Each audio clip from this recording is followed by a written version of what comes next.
writer and the founder of an amazing creative platform among the Lilies, was even better because I was like, yes, we can speak more and just connect a lot more. So I'm so excited. Thanks so much for speaking with us today, Mpumi. I'm excited to be here. Thank you for having me. Of I'm definitely beaming. Yes, that's great. We love it. Smiling from ear to ear in the introduction. Thank you for we love introducing me in such a beautiful way. Thank you. And thank you for having me on the show. Of course. Thank you.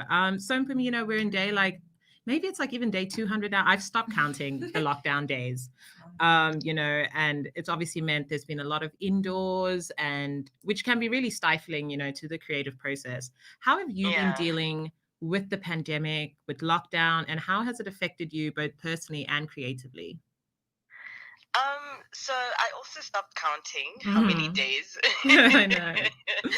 It's been since lockdown, and to be quite honest, I go through some of my days even forgetting about the lockdown or the fact that we're going through a pandemic, because I've really used this time wisely, right? I think there's a lot of panic in the world right now, a lot of pain that's permeating all over the place, but there's also so much peace, you know what I mean? And there's space, I think, to explore the peace that exists. I mean, when would we have had a year where we can work from home, where we can actually not go, and meet up with people, feel pressured into performing the people that we thought we were, you know what I mean?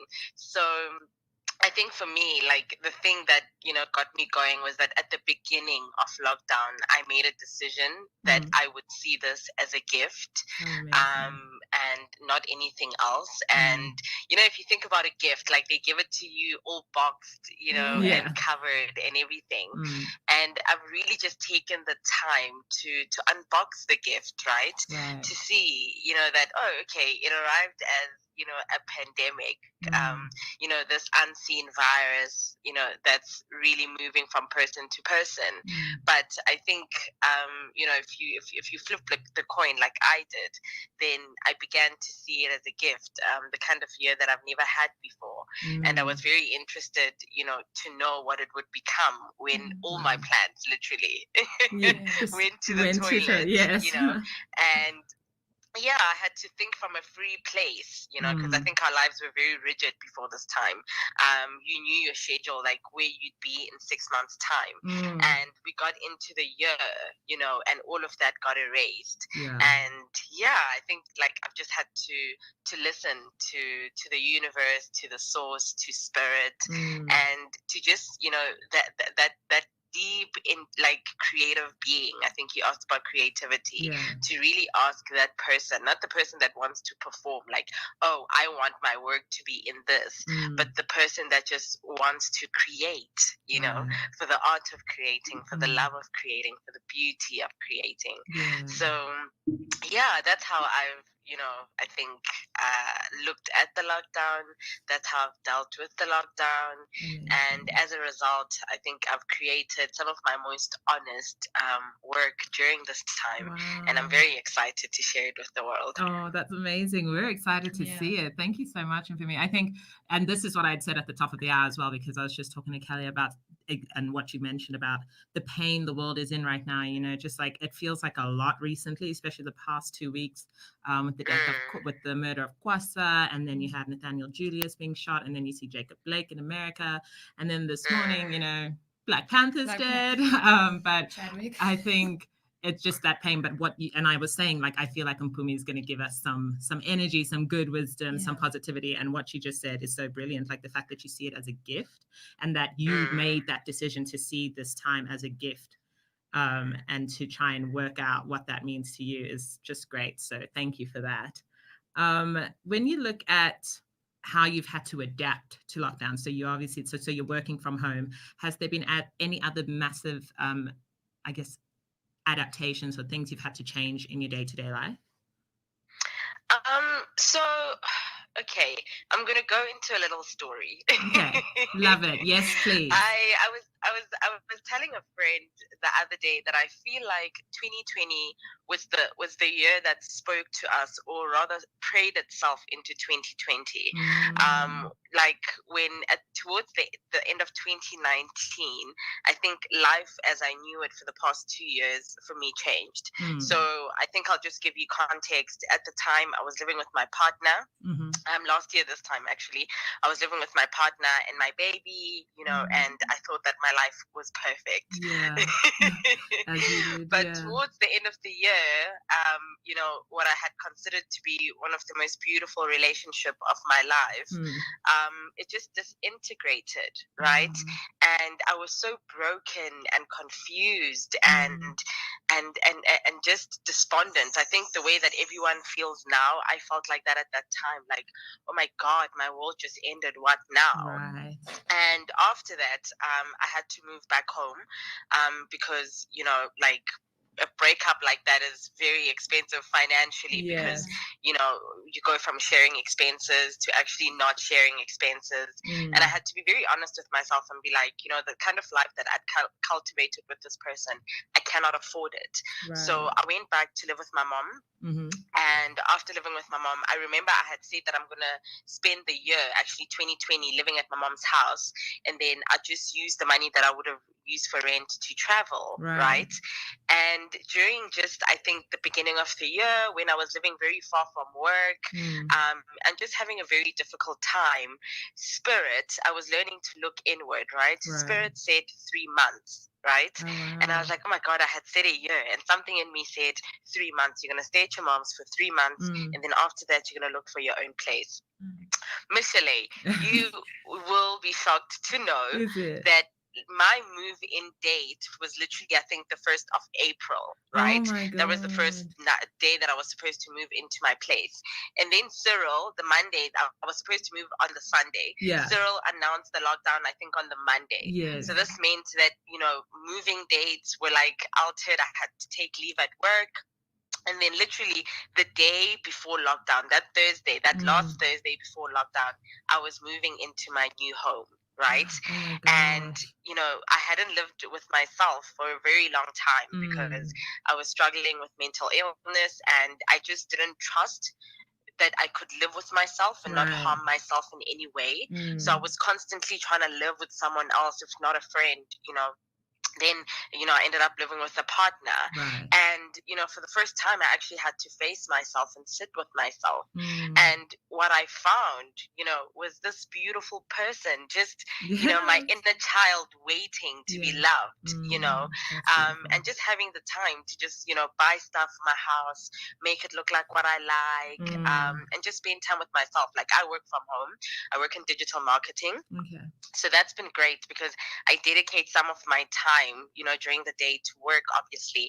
But those hours in the morning that I would have spent driving to work or being stuck in traffic, I actually use them. I wake up, I light my candles, I meditate, I look inward, I breathe. I have a very pretty bicycle. So then some days I'll go on a cycle, just, singing or listening to whatever music is playing in my headset. And then just coming back and setting the intention for the day, or journaling before I go into my day. And always, I think, making a decision. I think when I was, depressed, I think I made that decision in the morning, right? That I am depressed. And then I was feeding that energy the whole day. Right. But this year, I've learned to just wake up in the morning and be like, oh my God, the tree outside my window is moving. The sun is shining. The clouds are moving. I am alive. I am happy. And I will continue to be this movement of life every day. And when I make that decision, I literally, not to say that I have perfect days, but like, even as the day goes by, like, I don't go into that defeated place. Right. I'm always able to just breathe myself out, bring myself to the present moment, breathe myself out of those moments. And even after work, I always have like a wind down session, right? Where if I need to meditate, if it's been a tough day and I need to forgive myself, I'm going to do a meditation that takes me through a prayer of forgiveness. Right. And I'm going to forgive myself, and I'm going to use the rest of the time that I would have used last year to go out for drinks or whatever else to really just bond with myself. I'm doing some inner child work, which means I'll have a dance party with myself. Amazing. Think about me as a little girl and just dance with that little girl, right? Yeah. And then that's when you begin to see all these beautiful dual people that walk with you, that just want to be seen and loved, you know? And yeah, I think I'm rambling, but I love it. Yeah. Please keep going. You're enlightening us. I know. We're quiet because we're just like taking I'm just hearing it. I told you, right? You want a notebook for everything Mpumi Well, says. I got videos here. I'm like, save it. But I think that's so beautiful. And I think, I mean, from what it sounds like, you clearly have found a way to make the most out of this time. And, you know, you've adapted and you've enjoyed some moments. But has there been a challenge, and what has been that biggest challenge? I think the challenge during this time is just, you know, dealing with myself. I think, you know, during the years gone by, we were into this culture of always blaming something else, right? Yeah. So it's either the people at work, or it's your boss, or it's the people in traffic, or, you know, it's your friends, or it was just always someone else. Yeah, it's never you. And, you know, this year, it was the kind of year where I had to be like, what if it's not everyone else, and it's just you? You know what I mean? And this means that, you know, I've had to, and I hope this doesn't sound like so airy-fairy, and I'm going to make an example for you. Right. That for me, I think during this time, just staying to the center that I've found, right? And in the time of the internet, for example, I think this whole week, we just woke up to, you know, traumatic imagery on the internet and just really bad news, right? About things that have been recurring. And I think it's very easy to get like into that tunnel, right? Because I think it's like a collective feeling, like everyone must be feeling something at the same time. And, you know, you post a story, I post a story, someone else posts a story, right? Yeah. And then we're all in this place of grief and suffering and asking why, like, why is the world like this, you know, and all these other questions. But I think sorry. You're right. I think there are also questions that we don't ask, right? Because I think, you know, this collective, if everyone is just feeling this collective grief, this means that there's something that we inherently know is missing, right? And that's why the things that are happening. And I think then we, you know, stand as a unit, and we want all these things that are outside to change, right? You want the police system to change. You want the government to change. You want men to change. You want certain behaviors to change. There's so many things that we want to change. But I think this year was the year that I've really gone inward to be like, if I want kindness in the world, am I bringing kindness into the world? If I want softness in the world, am I bringing that softness into the world? And most of the time, you'll find that like everything that you say about the world is actually a projection about your world, right? Wow. If you're saying that people are evil, like if you're saying people are so evil, you know what I mean? This means that there's something evil in you that's brewing, that's going unaddressed, and it manifests in the world in different ways. And like the question then is, what vibration are you bringing into the world? Because you might be wanting these low vibrations to stop, but like you're also feeding those vibrations, right? So if a policeman is being mean in that moment and they end alive, how many times are you mean every day?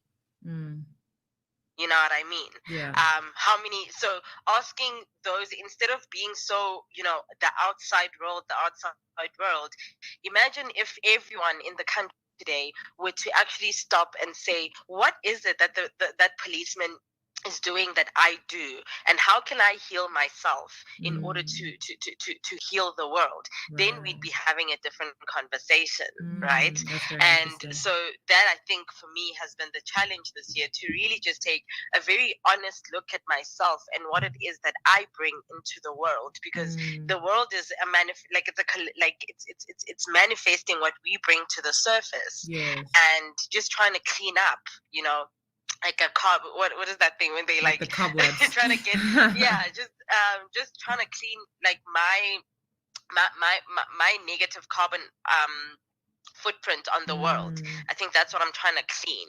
Right. And that's very difficult work. That's very challenging work. You know, and it also just means that like you have to go back into your own history and see what happened to you in order for you to become this person that does it and, you know, contributes to the heaviness and the sadness that the world is emulating at this time. That's incredible. Mpumi, can you come live with me? I know, right? Just be there. You're moving in.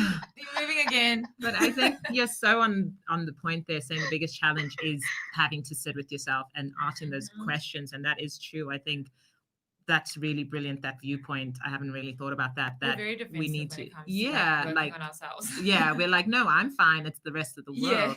But what you're saying about how we project and how we are within the world, and I think that's something I'm having to deal with as well, because like in this moment, I found myself being very angry. Yes. And even though I want the world to like be loved and be nicer, I'm angry. So I'm like, how can I expect the world to be sweet and kind when I'm just feeling anger? So I'm having to like question that as well. But that's really incredible.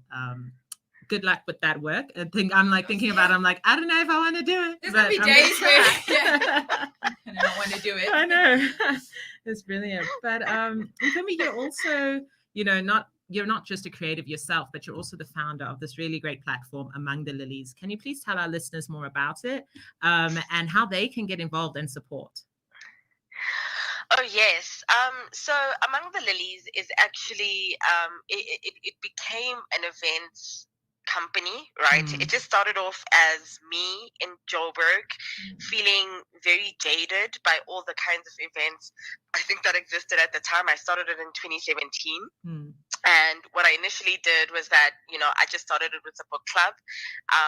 You know, I just wanted to gather with women that read, not necessarily to talk about books, but to just talk about, you know, the things that we read about in books, or just, you know, things that allow us to dig in deeper to ourselves and really have ourselves seen in front of other people and to see other people and to learn from each other. And the platform has since grown to have a book social. But before that, actually, we had a market called Ode to the Woman, which was the kind of market where all your vendors, everything that you saw there, so from the DJ to the lady that's selling the ice cream and made the ice cream, to the lady that's juicing and making the juices and selling the juices, everything that was produced at that market was by women. And we just went home at the rest of the day, like, I just wanted to create this economy where women take all the money, and we had a market where women took all the money, and it was amazing. And from there grew into the book social, where we give local authors an opportunity to come to the book social, read their work, and sell their books to the people that do come. We have open mic at the book social, so this means that all the people that write in private will have a little crowd to share their work with, and then it just falls into a party, like a nice light-hearted party where people can just feel safe and happy. So then after that, I think we had one right before the lockdown, and then when the lockdown started, I was like, oh my god, now what? You know, am I going to go into online events?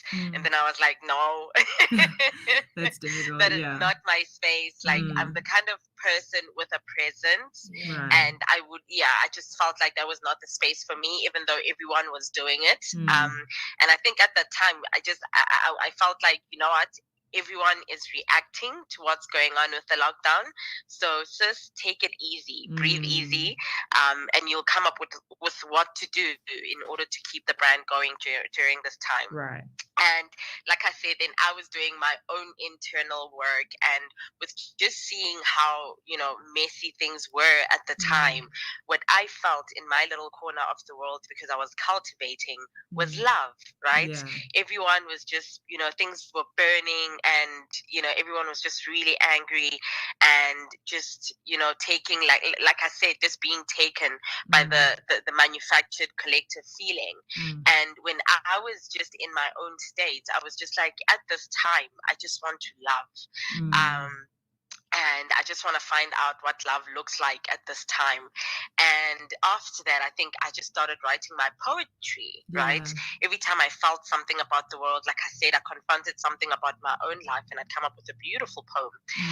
And then I was like, oh, okay, so that's my task at this time, to actually reflect the times, like Nina Simone said, right? And then I came up with the Be Loved series, and I've invited authors, other authors, musicians, and just artists, other artists, poets, other artists from other spheres.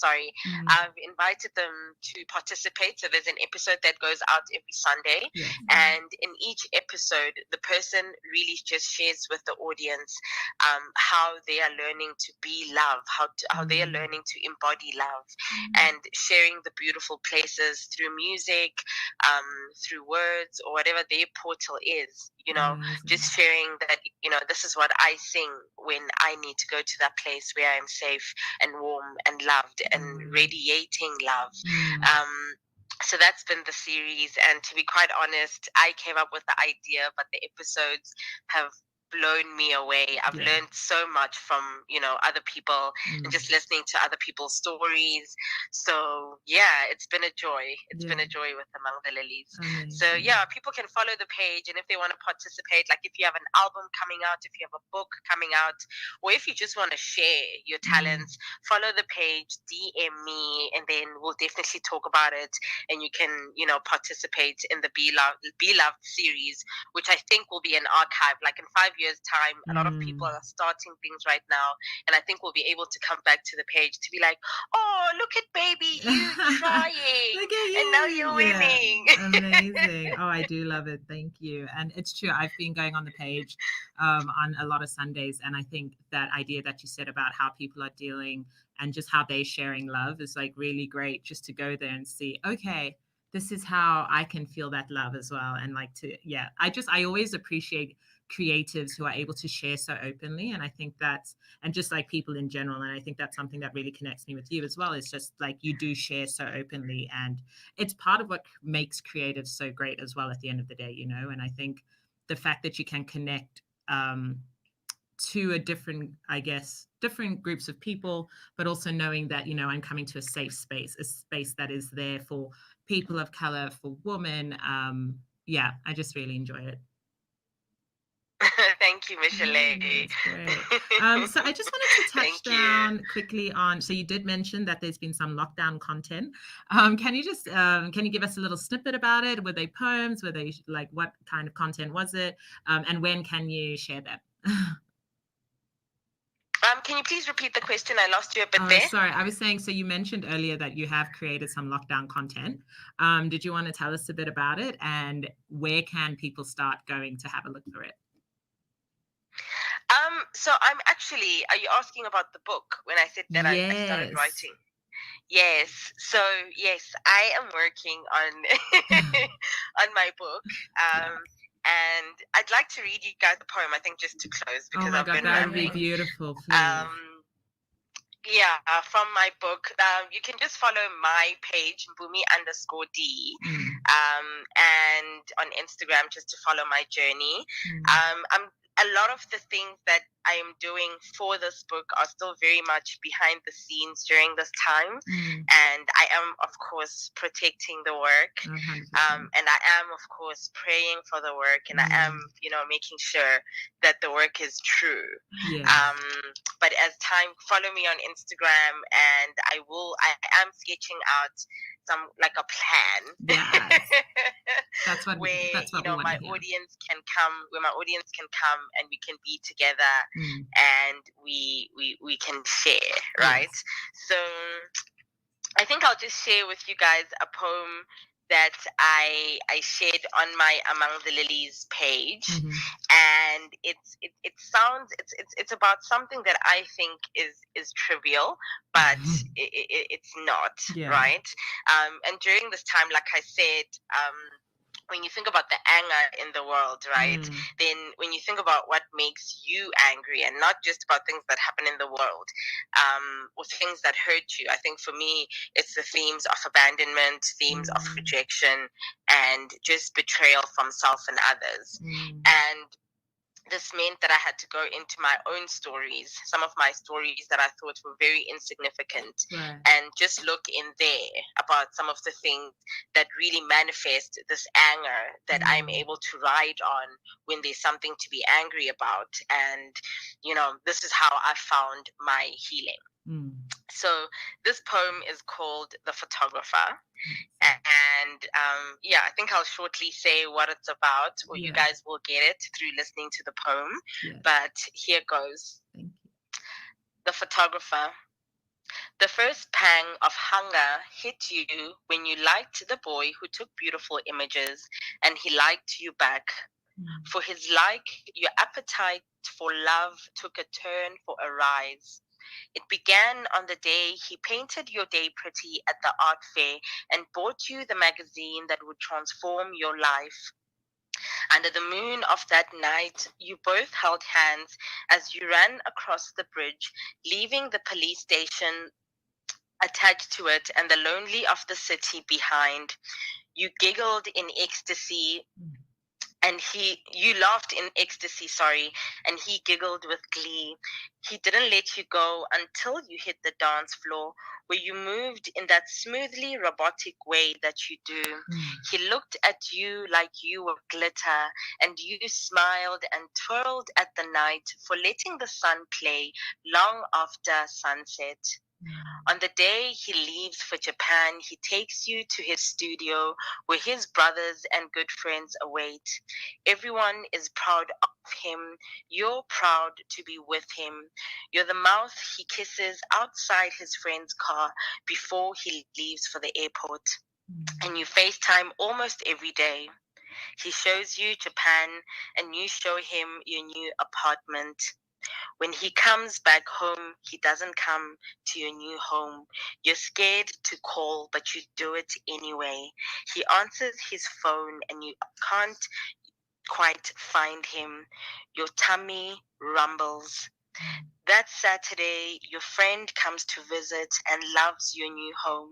On the way to the bottle store, she tells you about the photographer and the FaceTime calls, and the top of your mouth turns silver because the last place you expected to find him was your friend's mouth.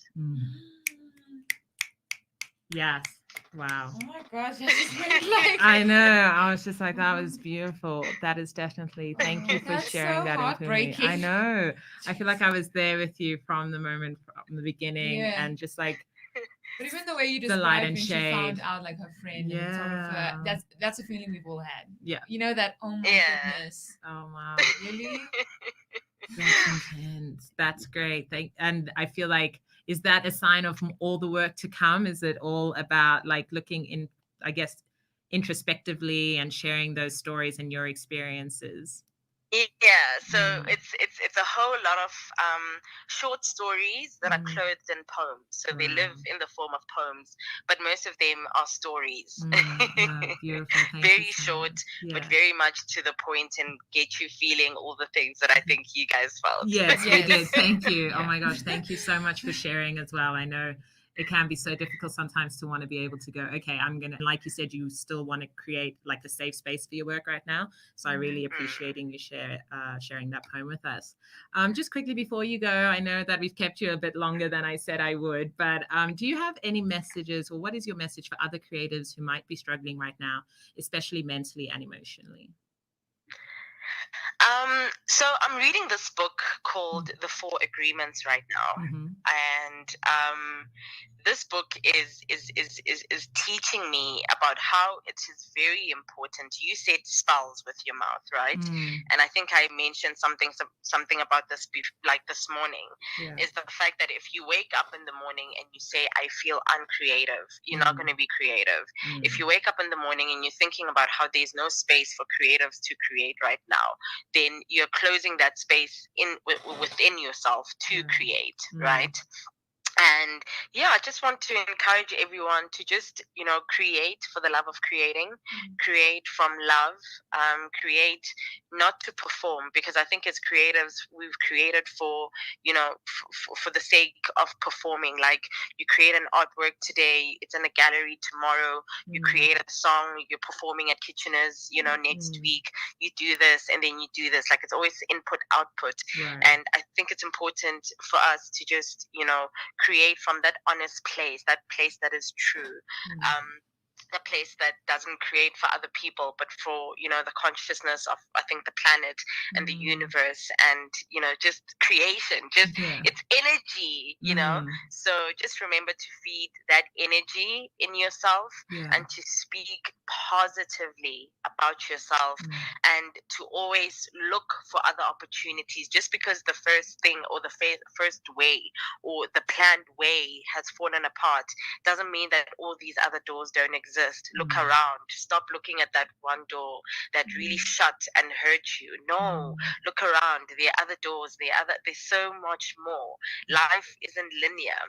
Life, just because one thing doesn't work out doesn't mean that it's closed. There's always air. If you close the window, doesn't mean that the air stops moving outside. So you always have to sort of hunt for the thing that will get you there. And I can't describe what that thing is, but if you do the work, you find the thing, and then you laugh at that other door, and you're like, oh my God, you were so small. Look at this door that's been waiting. Oh, that's beautiful. Thank you so much, Mpumi. And you know what, brunches, I told you at the top of the hour, I had this whole little rant where I was very upset. I was like, I'm just feeling so heavy, and I'm really looking forward. I was like, I feel like Mpumi is going to give us that energy that we need and give us that positivity. And you've just shared so many great tips, and I mean, now we can go thank into you. the day. I know. I feel like, yes, the rest of the show has the positivity it needs, because it did not start off that way. I will say that.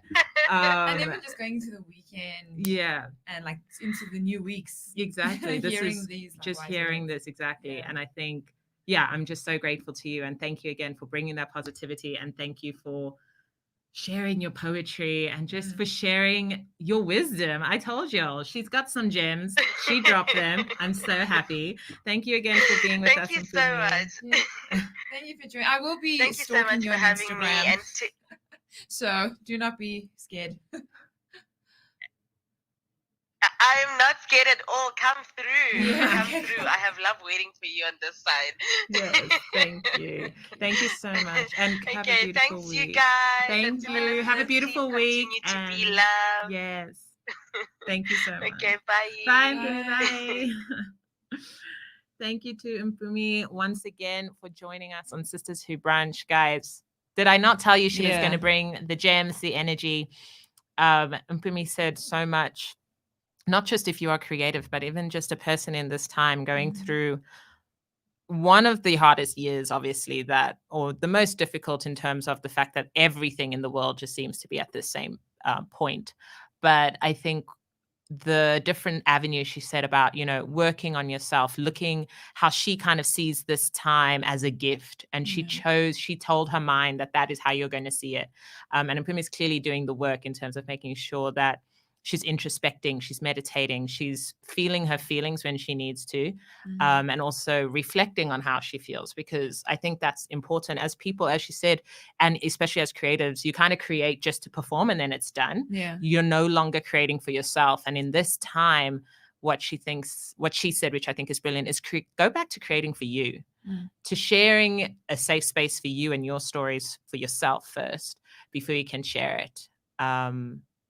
I thought it was brilliant. That poem was like... Oh, her poetry is great. I love how what she said, it's a short story wrapped up in a poem. Yeah. And I think, I mean, what's better than that? And for a Saturday morning to have some poetry live on Sisters Who Brunch, I think we need to get some spoken word poets in again. It's something I used to do on a show I used to host when I lived in England. And here we go. I'm just saying. We just brought light. I know she did. I want to go back to the dark space. No, I miss it. I don't. Now, since listening to Mpumi, I can look at London again in the lightness, Even like with relationships or situations, you can now look at it and be like, actually, it was you were meant to go through something, and it's okay. It doesn't mean now you're worse off than before. It's like an enlightenment. Okay. Exactly. But is it going to stop me? You know what I mean? Am I going to let this overshadow grow? everything I'm going to do? Yeah. I think what I loved about what she said as well is she's using this time to just like speak to that inner child in her, like, you know, have a dance party with herself. That's something I've been saying to do as well. Actually, I don't think me and you have forgotten our inner child. I have my inner child all the time. Yes, but our father reminds us all the time. My child. But I think it's doing things like finding those joyous spaces, and like she said, she goes for a bike ride, listens to music, you know, finding what you can do to find that open space and to find joy and